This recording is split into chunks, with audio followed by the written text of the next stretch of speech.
2016 was 10 years ago, and one of the biggest songs that came out at that time was Closer by Hesley and the Chainsmokers, which, if we know already as it is, dominated 2016. So baby, pull me closer in the backseat of your Rover. You may know them from this, but you may actually wonder to yourself, whatever happened to the Chainsmokers? Or where did they go from being like at top of the charts 10 years ago to just seeming like they're not even here? And yes, if any of you are wondering, this is a Samsung Galaxy S6 Edge from 2015.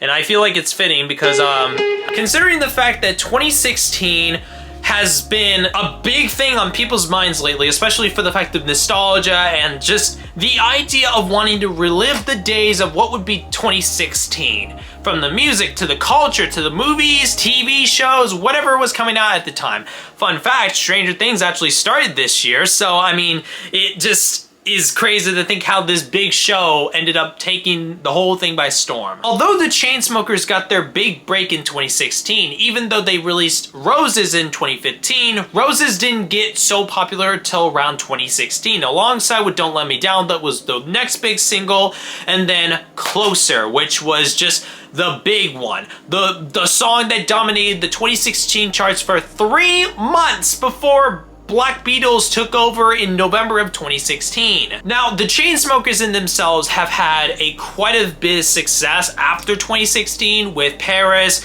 Something Just Like This, Sick Boy, and then also World War Joy. Although you may not remember So-and-So, Sick Boy, and World War Joy, because this was a point to where the entire EDM, like massive pop EDM thing, was just starting to go down low. The Chainsmokers took a break in 2020 just before COVID to release their next So-and-So album of So Far So Good, which came out in 2022. Yes, the debut success of So Far So Good was hit at a all-time high with High. I guess that is a really nice pun, huh? But then iPad and then the actual album that came out. They've released a few EPs like Summertime Friends and then No Hard Feelings. They also had their release of Breathe. The big thing which I probably should bring up is that they've had some lucky moments of actually being able to collaborate with, like, I'm saying collaborate with this because, well, they technically haven't collaborated with any massive artists that could actually mean a massive boost in their own relevancy or any of that, like Taylor Swift, Ed Sheeran. They've had a lot of opportunities to be able to perform with a lot of big artists like Taylor Swift and Ed Sheeran, as I said before, but never really did. I mean, technically, Taylor Swift released a remix of the Chainsmokers recently with her latest hit song, but nothing like an actual big song that actually could mean her actually collaborating with this EDM band or this duo that could actually become a massive thing again. But I mean, it kind of is just what they're deciding, right? Their big single song, Smooth, which came out fairly recently, has popped off a little bit thanks to, well, just the song sounding like 2016 again, but not so much Closer-wise. But I mean, I can understand that. I like the song Smooth. I mean, the guys have just been doing normal stuff as a normal duo would. I mean, they've kind of have had a few small things like collaborating with other people or doing a Roblox concert, or I don't know. There's a lot that has happened with the Chainsmokers that I can't even keep up. Although, if I'm being fairly honest, I haven't kept up on the Chainsmokers as much as I would love to, although, like, thanks to them, just their music has just kind of downgraded a small bit. They've kind of gone back to making remixes of indie artists, or not even indie artists, but mainstream artists in some sort of a sense, like Benson Boone and Taylor Swift. Although I know what a lot of people are thinking, which is like, Closer was the big song that everybody cared about. In fact, I think there's a lot of people who actually still listen to Closer feeling like it's 2016 again. Why am I even saying that? That's even just, it's a regular thing now. There's been some small things of them actually planning on retiring the actual duo, which I can understand if they need to, because, well, they've been running this duo since 2010.